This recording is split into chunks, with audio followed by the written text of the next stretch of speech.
अच्छा, स्टार्ट करते हैं। नेक्स्ट हमारे पास क्वेश्चन है ईआर डायग्राम।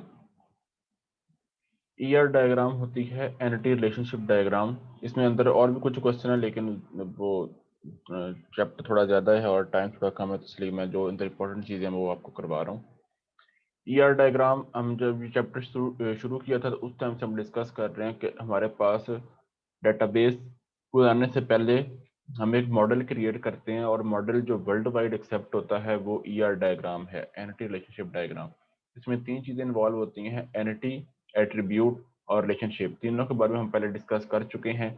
एंटिटी क्या होती है? हमारे पास हर वो चीज़ जिसके अबाउट हम डाटा सेव कर रहे हैं डाटाबेस के अंदर, उसे हम एंटिटी कहते हैं। वो कोई पर्सन हो सकता है, वो कोई प्लेस हो सकती है, वो कोई इवेंट हो सकता है, कोई चीज़ हो सकती है। एट्रीब्यूट क्या होते हैं? उसके जो प्रॉपर्टीज होती हैं, जो उसके करेक्टरिस्टिक्स होते हैं, उन्हें हम एट्रीब्यूट कहते हैं। और थर्ड होता है रिलेशनशिप। दो एंटिटीज के बिटवीन हो सकता है, या फिर एक एंटिटी का अपने साथ भी रिलेशनशिप हो सकता है, उसे हम रिकर्सिव रिलेशनशिप कहते हैं। Entity example, for example student. Attribute for example student ID, student name, father name, address, age, phone number. और रिलेशनशिप फॉर एग्जांपल स्टूडेंट का और कोर्स का है, स्टूडेंट स्टडी कोर्सेज। क्लियर है? इसको रिपीट करने की जरूरत तो नहीं है, सेम वही चीजें जो हम ऊपर डिस्कस कर चुके हैं पहले।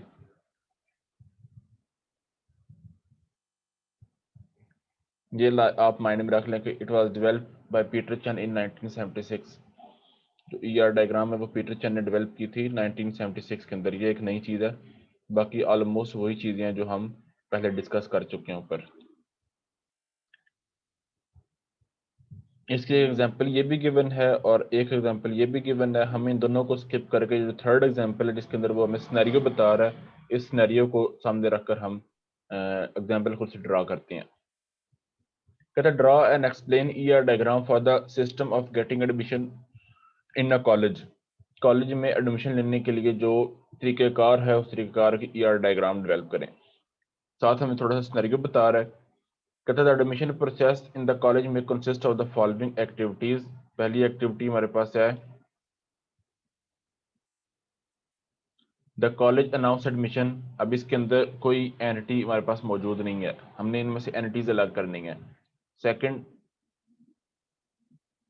The student applies for admission in prescribed form. अब यहाँ पे जो हमारे पास एंटिटी है वो स्टूडेंट है। हमने पढ़ा था स्टूडेंट, टीचर, ये सारी एंटिटीज होती हैं। The student can apply for many groups. अब यहाँ पे सेकंड एंटिटी हमें मिल गई है, ग्रुप्स। जिस तरह इंजीनियरिंग है, आईसीएस है, मेडिकल है, ये ग्रुप्स होते हैं।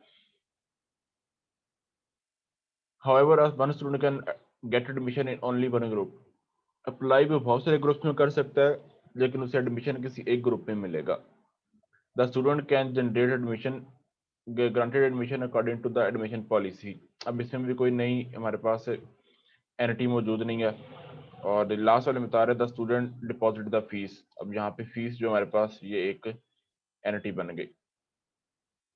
फीस एक इवेंट है, स्टूडेंट एक पर्सन है, और जो हमारे पास ग्रुप है ये भी एक एक्शन परफॉर्म हो रहा है, तो ये भी एक एंटिटी कंसिडर हो। टोटल हमारे पास तीन एंटिटीज बन गई हैं। पहली है स्टूडेंट, सेकंड ग्रुप और थर्ड फीस। तो पहले हमारे पास जो एट्रीब्यूट बनेगा, जो एंटिटी का रिलेशनशिप बनेगा वो क्या होगा? स्टूडेंट। यहाँ पे पहले अगर आप देखें तो स्टूडेंट अप्लाइज फॉर एडमिशन। तो पहले हमारे पास क्या बन गया? स्टूडेंट अप्लाइज फॉर एडमिशन, या फिर स्टूडेंट अप्लाई फॉर ग्रुप। अब एक जो स्टूडेंट है वो एक ग्रुप में अप्लाई नहीं कर रहा होता, वो बहुत सारे ग्रुप में अप्लाई कर सकता है। चॉइस होती है आपके पास कि आप जिस ग्रुप में मर्जी अप्लाई करें। लाजमी नहीं था कि आप आईसीएस में अप्लाई करें, आप इंजीनियरिंग में अप्लाई कर सकते थे, आप मेडिकल में अप्लाई कर सकते थे, आप एफए में अप्लाई कर सकते थे, आईकॉम में अप्लाई कर सकते थे। वो आपके पास चॉइस थी। तो आप एक से ज़्यादा ग्रुप में अप्लाई कर सकते हैं। कुछ स्टूडेंट्स होते हैं, सिर्फ बड़ी यूनिवर्सिटीज़ होती हैं, वहाँ पे जो स्टूडेंट होते हैं वो एक से ज़्यादा डिपार्टमेंट में अप्लाई करते हैं। पॉसिबल है कि एक की मेरिट लिस्ट में नाम ना आए, फिर दूसरे की मेरिट लिस्ट में नाम आ जाता है। तो इसलिए यहाँ पे वन टू मैनी का रिलेशनशिप है कि one student can apply for one और मैनी ग्रुप। अगर उसकी कह लो कि फोकस एक ही ग्रुप है, उसने सोच लिया कि मैंने कंप्यूटर साइंस ही रखनी है और मैंने कंप्यूटर साइंस के अंदर ही आगे स्टडी करनी है, तो वो एक ग्रुप जो कंप्यूटर साइंस होगा उसी में अप्लाई करेगा। और अगर किसी को कंफर्म नहीं है कि मेरी फील्ड कौन सी है या फिर मेरा फ्यूचर क्या है या फिर मैंने मेरा प्लान क्या है, गोल क्या है, तो फिर वो पॉसिबल है कि पहले वो आईसीएस कर ले, उसके बाद वो बीएस मैथ कर ले, उसके बाद फिर वो एमएससी कुछ किसी और में कर ले। तो वो जिसको कंफर्म नहीं होता वो फिर ऐसे कर रहा होता है। सेकंड इसमें था student deposit for the fees. Student deposit fees same ऊपर रह गया था। ग्रुप, एक जो ग्रुप है उस ग्रुप में एक स्टूडेंट अप्लाई नहीं कर रहा होता, बहुत सारे स्टूडेंट्स अप्लाई करते हैं। जिस तरह आईसीएस के अगर एग्जांपल लें तो आईसीएस के अंदर एक स्टूडेंट अप्लाई नहीं किया। आपके अपने कॉलेज में देखो, अपनी क्लास में देखो, तो वहां पे बहुत सारे स्टूडेंट्स हैं जिन्होंने एक ग्रुप में अप्लाई किया। इसलिए हमारे पास, मैंने कल भी पढ़ा था कि हमारे पास जो रिलेशनशिप होता है वो दोनों तरफ से हो सकता है, लेफ्ट टू राइट भी हो सकता है और राइट टू लेफ्ट भी हो सकता है। तो ये दोनों तरह से हमने पढ़ लिया। Student applies for a group, one group is applied by many student, one और मैनी स्टूडेंट। नीचे वाले में देखें तो उसमें उसने बोला था the student deposit the fees. Student ने फीस डिपॉजिट करवानी है, तो उसमें क्या, एक स्टूडेंट सिर्फ अपनी फीस जमा करवा रहा होता है, मतलब जो उसकी एनुअल फीस है या फिर सेमेस्टर फीस है, सिर्फ एक फीस जमा करवा रहा होता है। और ये नहीं है कि पूरे कॉलेज की फीस जमा करवाए या पूरी क्लास की फीस जमा करवाए। उसने किसी एक मतलब कि फीस जमा करवानी होती है, सेमेस्टर की हो सकती है या फिर एनुअली साल की हो सकती है या इंस्टॉलमेंट हो सकती है, लेकिन वो फीस एक ही होगी। ओवरऑल जो अमाउंट है वो सिर्फ एक अमाउंट ही होगी। And fee deposited by many student, जो फीस है वो सिर्फ एक बंदा अप्लाई नहीं, एक जमा नहीं करवा रहा होता, सारे लोगों ने जमा करवानी होती है। जो फीस है वो डिपॉजिटेड बाय वन और मैनी स्टूडेंट। जब इन दोनों रिलेशनशिप के अंदर स्टूडेंट इन्वॉल्व हो रहा है तो हम क्या करेंगे, बस इस साइड पे सिंपल हम ये फीस वाला ऐड कर देंगे। अब यहाँ पे दोनों दोनों चॉइस हमारे पास मौजूद हैं। इसके साथ हम यहाँ पे फीस वाला ऐड कर दें या फिर इसके साथ हम यहाँ पे ग्रुप वाला ऐड कर दें, मतलब दोनों में स्टूडेंट इन्वॉल्व हो रहा है। तो स्टूडेंट सेंटर में आ जाएगा, एक साइड पे ग्रुप आ जाएगा, student apply for group same जैसे यहाँ पे लिखा हुआ है, और second student apply student deposit fees same जैसे यहाँ पे लिखा हुआ दूसरी साइड पे आ जाएगा। तो अगर हम इसको कंबाइन करें तो हमारे पास कुछ इस तरह करके ईआर डायग्राम डेवलप होगी। स्टूडेंट सेंटर में आ जाएगा, एक साइड पे अप्लाइज फॉर ग्रुप और सेकंड साइड पे डिपॉजिट फीस। सेम वही एट्रीब्यूट, सेम वही हमारे पास कार्डिनलिटी और मॉडलिटी हो जाएगी जैसे ऊपर गिवन है। मैनी टू मैनी है इसका रिलेशनशिप और इसका वन टू मैनी है, तो ये हमारे पास मैनी टू मैनी और मैनी टू वन या फिर वन टू मैनी बन जाता है। Student, one student can apply for one or many groups. In one group is applied by one or many student. One student deposit only, उसकी जो fees होगी सिर्फ वही डिपॉजिट करवाएगा। And fee deposit by one और many student, जो fees है वो बहुत सारे स्टूडेंट्स डिपॉजिट करवा रहे होते हैं। क्लियर है ये डायग्राम?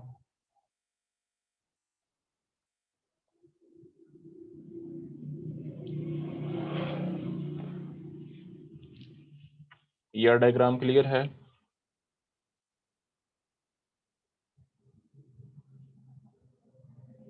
Yes sir.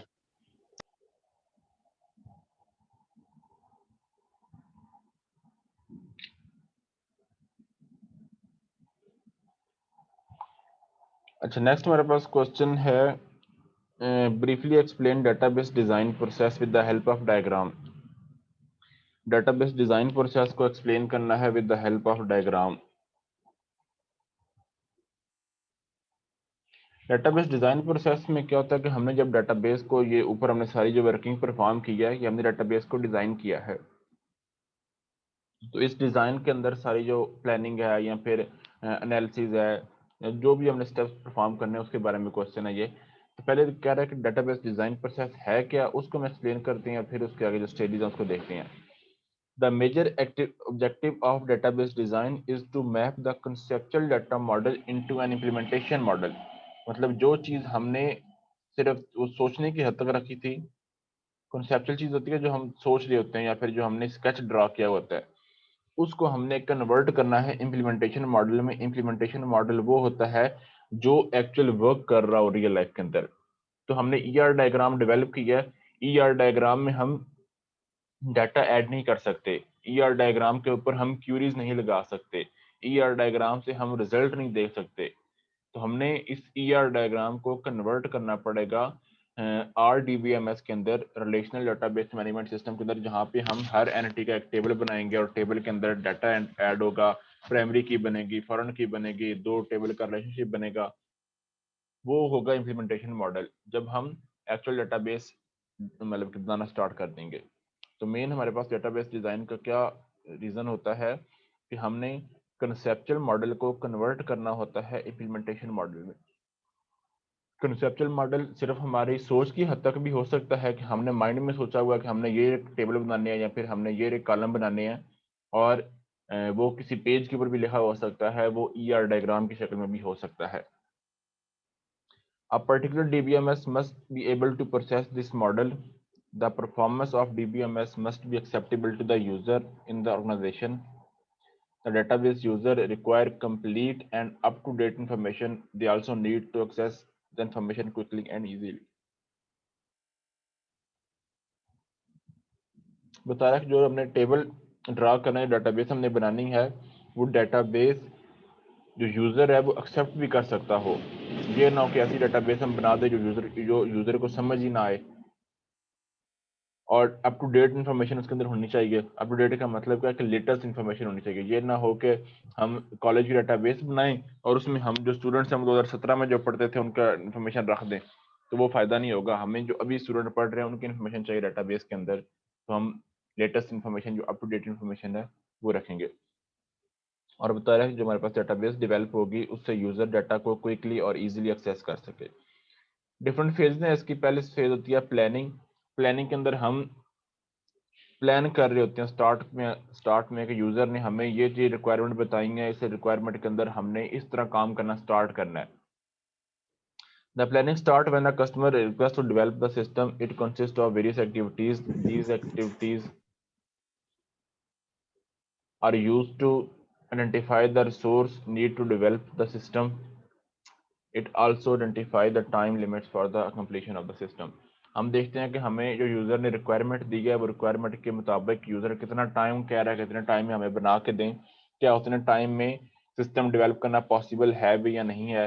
वो सारी पॉसिबिलिटी चेक करनी होती है, जिसे हम फिजिबिलिटी स्टडी कहते हैं। प्लस हमने देखना होता है कि हमारा जो सिस्टम है उसमें क्या क्या काम होने हैं, कैसे कैसे काम होने हैं, कहाँ से हमने काम स्टार्ट करना है, कैसे लेकर चलेंगे तुम्हारा काम इतने गिवन टाइम में और इतने गिवन पैसों के अंदर कंप्लीट हो जाएगा। ये सारा काम प्लानिंग के अंदर आ जाता है। सेकंड होता है एनालिसिस। एनालिसिस हमने पढ़ा था कल भी कि हमारे पास एनालिसिस होता है कि हम करंट सिस्टम को स्टडी करते हैं। करंट सिस्टम का मतलब क्या है कि नया सिस्टम बनाने से पहले हम चेक करते हैं कि जो काम यूजर ने हमें डिमांड की है, ये काम पहले किस तरह परफॉर्म हो रहा है। इस तरह हमने वो एग्जांपल ली थी अपने कॉलेज के पोर्टल की, कि कॉलेज का पोर्टल बना हुआ है, तो उसमें हमने बनाने से पहले चेक किया था कि जो भी हमने काम करना है वो कैसे पहले हो रहा है। जैसे अटेंडेंस है तो पहले अटेंडेंस कैसे ली जा रही है, एग्जाम के मार्क्स हैं वो पहले कैसे पुट हो रहे हैं, एंड बाकी सारे मामलात। उसमें हम जो करंट सिस्टम जो अभी चल रहा है सिस्टम, जैसे अभी काम हो रहा है, उसको स्टडी करने को हम कहते हैं कि हम एनालिसिस परफॉर्म कर रहे हैं। थर्ड हमारे पास है डेटाबेस डिजाइन। डेटाबेस डिजाइन जो है वो दो पोर्शन में डिवाइड होता है। पहला पोर्शन होता है लॉजिकल डेटाबेस डिजाइन और सेकंड होता है physical database design. Logical database design के अंदर हम कोई स्केच ड्रॉ करते हैं, जिस तरह हमने ER डायग्राम बनाई है।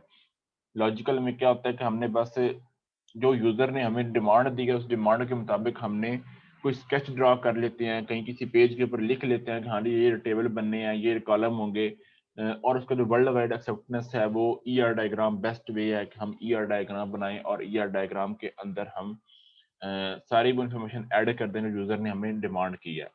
बाद में हम उसके अंदर चेंज भी कर सकते हैं, या फिर जब हम उसको फिजिकल में कन्वर्ट कर रहे होंगे तो कुछ कम ज़्यादा कर सकते हैं। लेकिन एक्चुअल स्टार्ट करना जो स्टार्टिंग पॉइंट होता है उसे हम कहते हैं लॉजिकल डेटाबेस डिज़ाइन, जिसमें कोई स्केच हो सकता है, कोई ड्राइंग हो सकती है, कोई पेज के ऊपर सिंपल टेबल के नाम हो सकते हैं, वो लॉजिकल हो सकता है।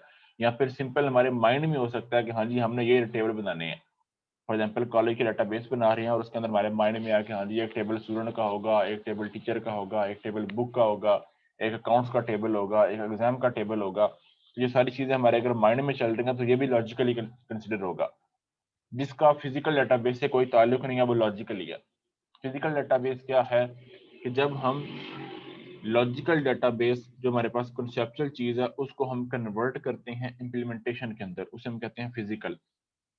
मतलब हमने कोई डेटाबेस मैनेजमेंट सिस्टम ओपन किया है, हमने उसमें कोई टेबल बनाया है, कोई डेटाबेस बनाई है, टेबल के अंदर कोई कॉलम बनाए हैं, कॉलम के साथ कोई हमने प्राइमरी की रखी है, टेबल के अंदर हमने कोई वैल्यूज इंसर्ट की हैं, वो सारी चीज जो है वो फिजिकल डेटाबेस है जिसमें एक्चुअल डेटाबेस इन्वॉल्व हो रही होती है। एक्चुअल डेटाबेस जिस तरह हमने माई एमएस सक्सेस में किया था काम, इस तरह हमारे पास सीक्वल सर्वर हो सकता है, ओरेकल सर्वर हो सकता है, माइक्रोसॉफ्ट का सर्वर हो सकता है। कोई भी सर्वर अगर चल रहा है तो सर्वर के ऊपर अगर हम डेटाबेस बना रहे हैं, हम एसक्यूएल की कोई क्यूरी लिख रहे हैं, तो वो हमारे पास फिजिकल डेटाबेस कंसिडर होगी। लास्ट स्टेप हमारे पास होता है इम्प्लीमेंटेशन। इम्प्लीमेंटेशन का मतलब क्या होता है कि वो जो सारी डेटाबेस हमने बनाई है, वो जिस मकसद के लिए हमने बनाई है, जिस कंपनी के लिए या फिर जिस बंदे के लिए हमने बनाई है, उस बंदे के कंप्यूटर के ऊपर इंस्टॉल करके देना, उसे हम कहते हैं इम्प्लीमेंटेशन। मतलब फॉर एग्जांपल मैंने अगर कॉलेज के डेटाबेस बनाई है, तो कॉलेज के सर्वर के ऊपर मैंने अगर उसको इंस्टॉल किया तो उसे हम कहते हैं कि हमने इम्प्लीमेंट कर दिया। इम्प्लीमेंटेशन में हम इंस्टॉलेशन होती है, इंस्टॉलेशन के बाद हमने देखना होता है कि सारे मामलात जो यूज़र की रिक्वायरमेंट है वो फुलफिल हो रही है, यूज़र को सेटिस्फाई करना होता है कि जो जो एक्टिविटीज़ बोली गई थी वो परफॉर्म हो रही है। प्लस उसमें कुछ केसेस में फिर मेंटेनेंस का भी हम ख्याल रखना होता है और कुछ केसेस में मेंटेनेंस नहीं होती। कुछ केसेस में ये होता है कि हमारा ये जो चीज़ हमने डेवलप कर दी है यही फुल एंड फाइनल है, इसमें कोई चेंज नहीं आएगा। फिर उसमें कोई इम्प्लीमेंटेशन के बाद मेंटेनेंस नहीं होती। और कुछ में ये भी होता है कि यूज़र की डिमांड होती है कि हाँ जी, ये यहाँ पे चीज़ ऐसी आपने बना दी है, ये ऐसी बनानी थी। या फिर यहाँ पे एक नया टेबल ऐड कर दो, या फिर यहाँ पे एक नई फील्ड ऐड कर दो। वो यूज़र की रिक्वायरमेंट टाइम के साथ चेंज होती रहती है, तो उसको फिर हम अपडेट भी करना पड़ता है टाइम के साथ-साथ, उसे हम मेंटेनेंस के ज़ुमरे में ले रही होती हैं।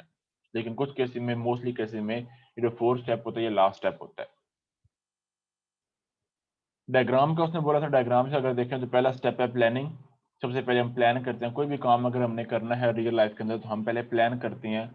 अभी आप लोगों ने क्लास लेनी थी तो आपने पहले प्लान किया कि हाँ जी, मेरी 9 से 9:45 तक कंप्यूटर की क्लास है, तो उसके लिए मेरे मोबाइल की बैटरी होनी चाहिए, मैं चार्जिंग पे लगा लूँ, या फिर हैंड्स फ्री पास रखने हैं, या फिर मैंने कोई नोटबुक पास रख लेनी है जिसके ऊपर मैंने इंपॉर्टेंट पॉइंट नोट करने हैं, तो ये सारी प्लानिंग है।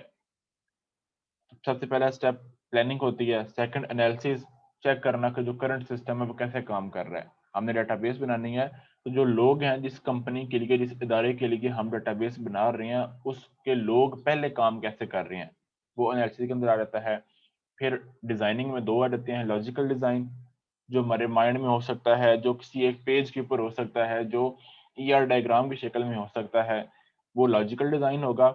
और फिजिकल डिजाइन जब हम एक्चुअल डेटाबेस बनाना शुरू कर दें, कोई टेबल बनाएं, कोई डेटाबेस बनाएं, कोई क्यूरी लिखें, कोई फॉर्म रिपोर्ट बनाएं, तो वो हमारे पास फिजिकल डेटाबेस होगी। ये सारा करने के बाद हमने इंस्टॉल करना होता है डेटाबेस को, जो जिस बंदे के लिए हमने डेटाबेस बनाई है, जिस कंपनी की डेटाबेस बनाई है, उसके कंप्यूटर के ऊपर उसको इंस्टॉल करके देना होता है ताकि वो उसको यूज कर सके। और लास्ट पे हमारे पास यहाँ पे बता रहे हैं डेटाबेस रिपोजिटरी। डेटाबेस रिपोजिटरी हमारे पास होते हैं कि कोई प्रोटोकॉल्स लगाने हैं, कोई रूल्स लगाने हैं, कोई कंस्ट्रेंट्स लगाने हैं, कोई डाटा डिक्शनरी देखनी है, तो वो हम देखते हैं कि हमने जो सारी वर्किंग की है क्या वो रूल्स के मुताबिक है। कोई ऐसी चीज़ तो नहीं है कि जो जहाँ पे हम कोई डाटा एंटर करें तो वो रॉन्ग डाटा भी एक्सेप्ट करता हो। वो सारी वेरिफिकेशन उसे हम कहते हैं डेटाबेस रिपोजिटरी। आई समझ में बात?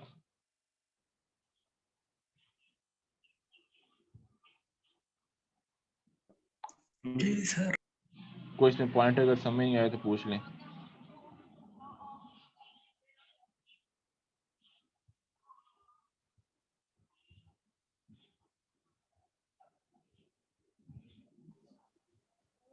सर डाटाबेस रिपोजिटरी दोबारा समझा दो। डेटाबेस रिपोजिटरी कह लो कि हमारे पास हमने पूरी डेटाबेस बनाई है। अब उस डेटाबेस को वेरीफाई करना, चेक करना। फॉर एग्जांपल हमने दो टेबलों के बिटवीन रिलेशनशिप बना दी है, सिंपल मैं कहता हूँ। अब चेक करना कि क्या वो दोनों टेबल के जो डिफरेंशियल इंटीग्रिटी के रूल होते हैं क्या उस पर इंप्लीमेंट हुए हैं। हमने दो टेबलों के बिटवीन रिलेशनशिप बना दिया, एक टेबल की प्राइमरी की को उठाकर दूसरे टेबल की फॉरेन की बना दिया, लेकिन वेरीफाई करना कि क्या उसके ऊपर वो जो डिफरेंशियल इंटीग्रिटी वाले रूल होते हैं क्या वो इम्पोज हो रही हैं। डिफरेंशियल इंटीग्रिटी के रूल्स आपको पता होंगे कि जो वैल्यू प्राइमरी की के अंदर मौजूद होती है वही सेम वैल्यू फॉरेन की के अंदर एग्जिस्ट कर सकती है। हम वहां पे फॉरेन की में कोई ऐसी वैल्यू नहीं एंटर कर सकते जो प्राइमरी की में मौजूद ना हो। सेम ऐसे ही फिर हमारे पास कह लो कि डेटाबेस के जो कंस्ट्रेंट्स होते हैं वो हो सकते हैं, वो भी इसके अंदर आ जाती हैं।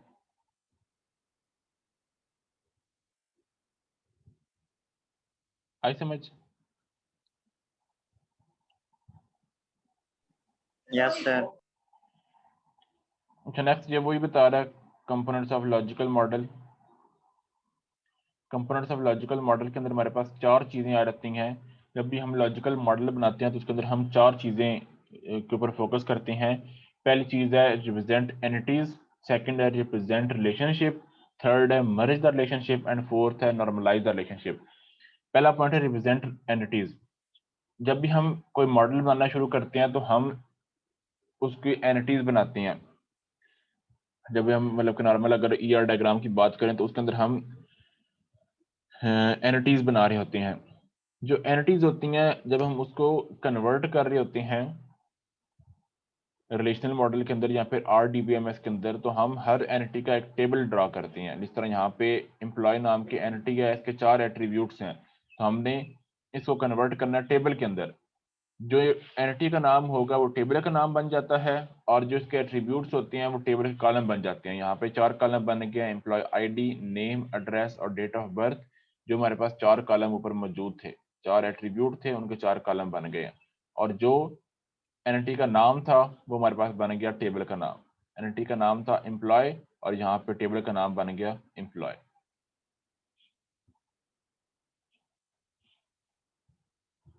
सेकंड इसमें चीज होती है रिप्रेजेंट रिलेशनशिप। रिलेशनशिप जो होता है उसको हमने डेटाबेस के अंदर लाजमी जब बना फिजिकल डेटाबेस बनाते हैं तो हमने लाजमी उसको शो करवाना होता है। जो एंटिटीज, दो एंटिटीज के बिटवीन रिलेशनशिप बन रहा होता है या फिर एक एंटिटी का अपने साथ रिलेशनशिप बन रहा होता है, उसको रिप्रेजेंट करने के 2 तरीके होते हैं। पहला तरीकाकार वही कि जब भी हमने डिस्कस किया है कि एक टेबल की प्राइमरी की जो है उसको दूसरे टेबल में मूव करवा दो, वो फॉरेन की बन जाती है और दोनों टेबल का आपस में रिलेशनशिप बन जाता है। तो इसे हम कह रहे होते हैं कि हमारे पास ये नॉर्मल सबसे सिंपल मेथड है। एक सेकंड मेथड हमारे पास क्या होता है कि हम दोनों टेबल की प्राइमरी कीज को उठाते हैं। फॉर एग्जाम्पल एक टेबल ए है, एक टेबल बी है, तो हमने दोनों की जो प्राइमरी कीज है उनको उठाया है और एक थर्ड नया टेबल बना दिया और उसमें सिर्फ दोनों की प्राइमरी की चल रही है। तो ये भी एक तरीक़ेकार होता है। इसकी मैंने एग्जांपल भी आपके उधर बनाई थी, ग्रुप के अंदर शेयर की थी, मैं दोबारा से शेयर कर दूंगा। जिसमें होता क्या है कि पहला सिंपल मेथड क्या है, इसमें हमारे पास, मैं यहाँ पे को देखता हूँ एग्जांपल ऊपर शायद हो,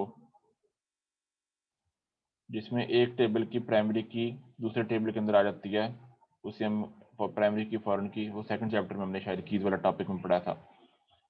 तो वो भी एक हमारे पास सिंपल एग्जांपल है रिलेशनशिप बनाने की। जिस तरह ये है, एक टेबल की प्राइमरी की दूसरे टेबल में आ गया, तो ये भी एक सिंपल तरीक़ेकार है रिलेशनशिप बनाने का।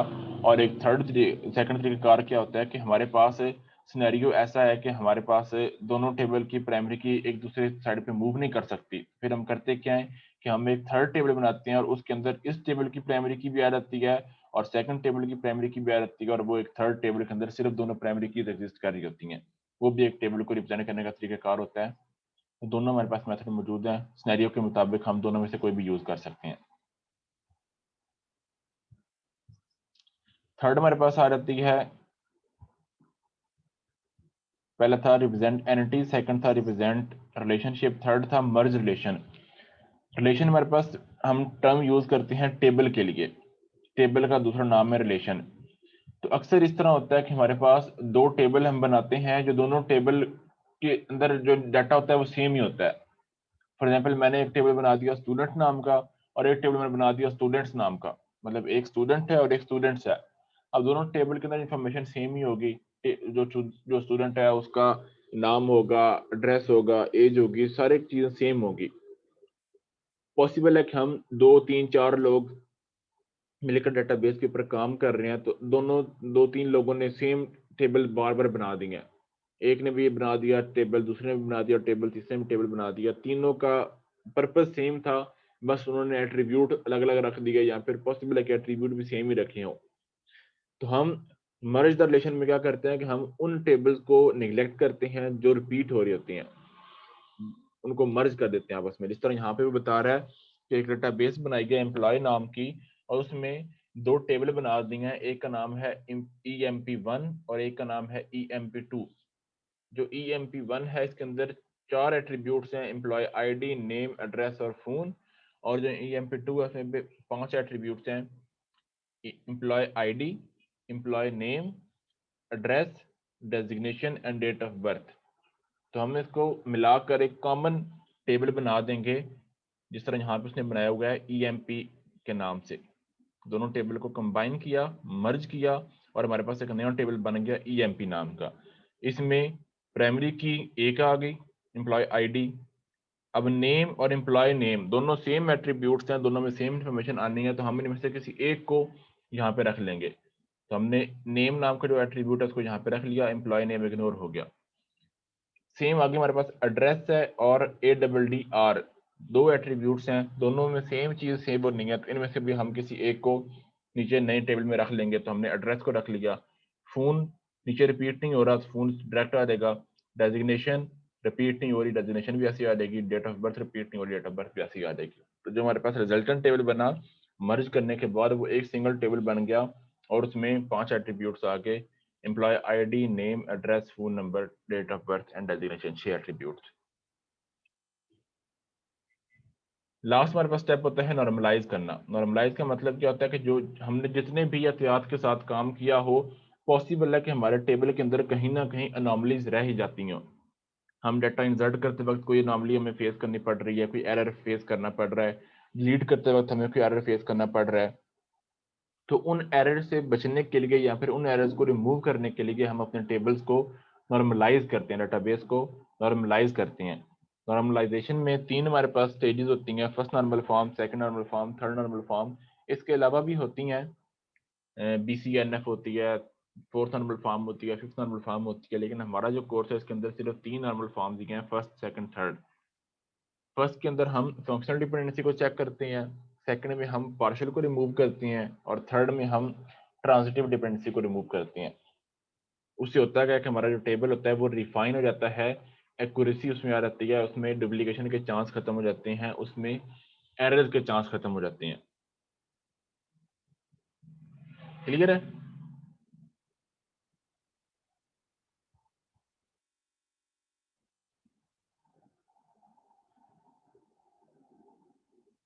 कोई इसमें क्वेश्चन अगर है तो पूछ लें।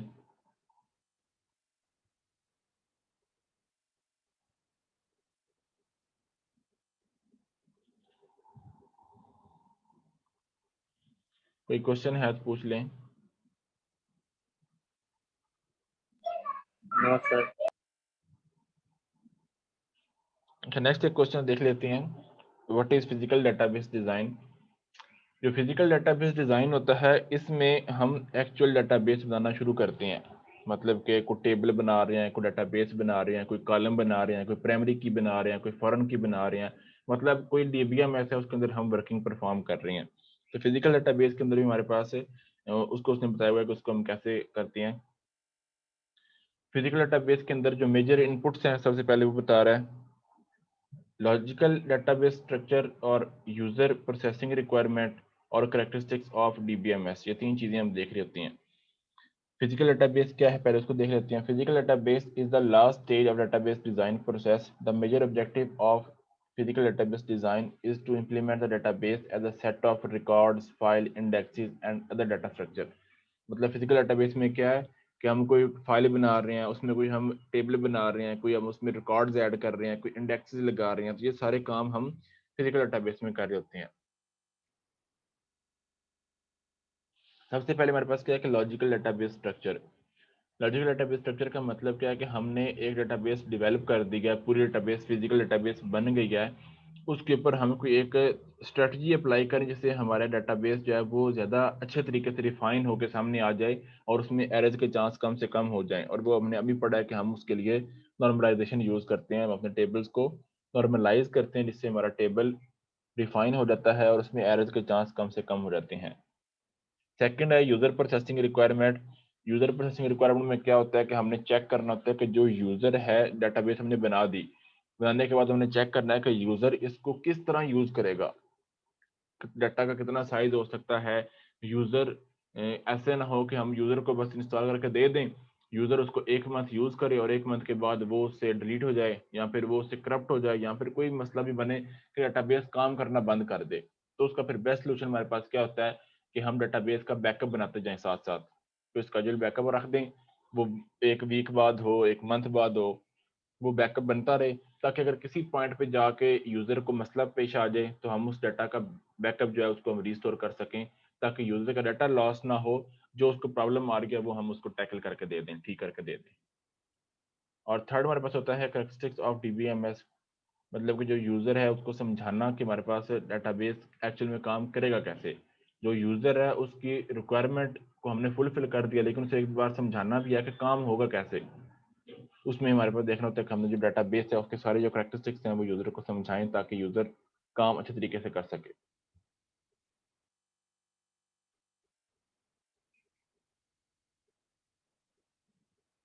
जो फिजिकल डेटाबेस के अंदर कह रहा है कौन-कौन से हमारे पास एलिमेंट्स हैं जो कंबाइन होके फिजिकल डेटाबेस के ऊपर काम हो रहा होता है। इसमें कुछ हैं चीज़ें वो पढ़ लेते हैं। पहला पॉइंट है data volume and usage analysis. Check data volume का मतलब होता है कि डाटा का साइज़ कितना है एंड यूसेज एनालिसिस का मतलब क्या है कि यूज़र को चेक करना कि यूज़र ने उस डाटा का इस्तेमाल कैसे करना है, क्या उसने इस्तेमाल करना है। मतलब इस तरह डाटा वॉल्यूम में क्या है कि हमारे पास कॉलेज की डेटाबेस है और उसमें 5000 स्टूडेंट्स का डाटा मौजूद है। तो ये डाटा का वॉल्यूम पता चल गया कि हमारे पास स्टूडेंट्स जो एंट्रीज़ हैं, वो 5000 के करीब होंगी राउंड अबाउट। यूसेज एनालिसिस में क्या आएगा कि उस डाटा को 5000 जो एंट्रीज़ हैं टेबल्स के अंदर, उनको यूज़ कैसे करना है। उनको यूज़ ऐसे हो सकता है कि फॉर एग्ज़ाम्पल हम अटेंडेंस लगा रहे हैं, फॉर एग्ज़ाम्पल हम एग्ज़ाम के अंदर मार्क्स पुट कर रहे हैं या फिर कोई भी और जिस तरह हम डेटाबेस को यूज़ कर रहे होते हैं, तो ये उसका यूसेज एनालिसिस है। अगर तो यूसेज एनालिसिस की वजह से यूज़र का डाटा लॉस होने का चांस हो, हमें ऐसा लग रहा हो कि यूज़र ऐसे डाटा को यूज़ कर रहा है, तो पॉसिबल है कि डाटा लॉस हो जाए। उसके लिए फिर हम उसका बैकअप वगैरह या फिर जो बाकी स्ट्रेटजीज़ होती हैं, वो इम्प्लीमेंट कर रही होती हैं। लेकिन पहली मेन चीज़ क्या है कि चेक करना कि साइज़ क्या है डाटा का, वो डाटा वॉल्यूम होता है और यूसेज एनालिसिस का मतलब क्या है कि चेक करना कि डाटा को यूज़ कैसे करना है यूज़र ने। सेकंड चीज़ है डाटा डिस्ट्रीब्यूशन स्ट्रेटजीज़। जो हमने डेटाबेस बनाई है, वो हमने डिस्ट्रीब्यूट कैसे करनी है।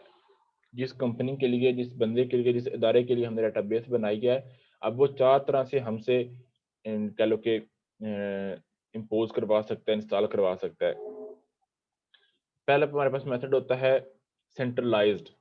वो पर्सन बोले कि जी मेरा जो डाटा है वो मल्टीपल लोकेशन पे एक्सेस होना है, तो आप डाटा को किसी एक सेंट्रलाइज़ पोज़ीशन के ऊपर रख दो, वहाँ से यूज़र एक्सेस कर लेंगे। जिस तरह क्लाइंट सर्वर मॉडल होता है, तो हम सारा डाटा सर्वर पे रख देते हैं और क्लाइंट्स डिफरेंट लोकेशन से डाटा को एक्सेस कर लेते हैं। तो वो जो सेंट्रल एक सर्वर के ऊपर हम डाटा रखते हैं, उसे हम कहते हैं सेंट्रलाइज़्ड पोज़ीशन। फिर होता है पार्टीशन, पार्टीशन हम कहते हैं कॉपीज़। मतलब कि डेटाबेस की हम 2, 3, 4 कॉपीज़ बना लें और उनको डिफरेंट सिस्टम्स के ऊपर रख दें। जब यूज़र एक्सेस करने की ट्राई करे तो अगर उसको एक सिस्टम बिज़ी मिले तो उसकी रिक्वेस्ट दूसरे सिस्टम में चली जाए। पार्टीशन में होता है कि हम पार्ट्स में डिवाइड कर देते हैं डाटा को, 2 हिस्सों में, 3 हिस्सों में डिवाइड कर दिया। रेप्लिकेटेड में क्या होता है कि हम कॉपी बनाते हैं। रिपीट एक मतलब कि 2-3 कॉपीज़ बना ली हैं और वो पूरी की पूरी कॉपी हम रख देते हैं डिफरेंट सिस्टम्स के ऊपर। यूज़र की रिक्वेस्ट के मुताबिक अगर पहला सर्वर बिज़ी गया, रिक्वेस्ट सेकंड पे चली जाती है, सेकंड बिज़ी गया, रिक्वेस्ट थर्ड पे चली जाती है। और फोर्थ पॉइंट होता है हमारे पास हाइब्रिड। हाइब्रिड में क्या होता है कि कोई एक फिक्स स्ट्रेटजी हम यूज़ नहीं करते, हम कॉम्बिनेशन यूज़ कर लेते हैं। यूज़र कहता है कि नहीं जी मुझे ये वाली स्ट्रेटजी भी चाहिए, मुझे डाटा इस तरह भी एक्सेस करना है, इस तरह भी एक्सेस करना है। तो अगर वो मल्टीपल वेज़ बना रहा हो तो फिर उसके लिए हम किसी एक स्ट्रेटजी को इम्पोज़ नहीं करते, फिर हम हाइब्रिड यूज़ करते हैं। हाइब्रिड में क्या होता है कि हम डाटा को 2 हिस्सों में डिवाइड कर देते हैं, क्रिटिकल और नॉन क्रिटिकल। क्रिटिकल का मतलब क्या है कि जो डाटा यूज़र कहता है कि ये डाटा मेरा बहुत इंपॉर्टेंट है, ये डाटा मेरा बार-बार व्यू होना है, तो उसको हम पॉसिबल है कि उसको मल्टीपल कॉपीज़ उसकी बना के रख दें। पॉसिबल है कि उसको छोटे-छोटे पार्ट्स में डिवाइड करके रख दें ताकि यूज़र ईज़िली एक्सेस कर सके।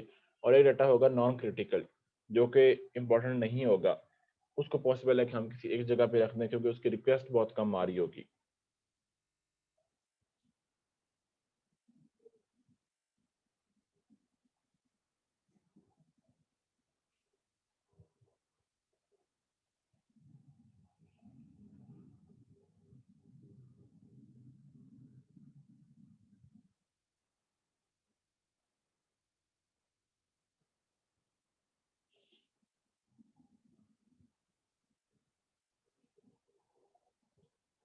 ठीक है, इनको देखिएगा, अगर कोई क्वेश्चन इसमें से हुआ तो पूछ लीजिएगा, मीटिंग अब एंड होने वाली है।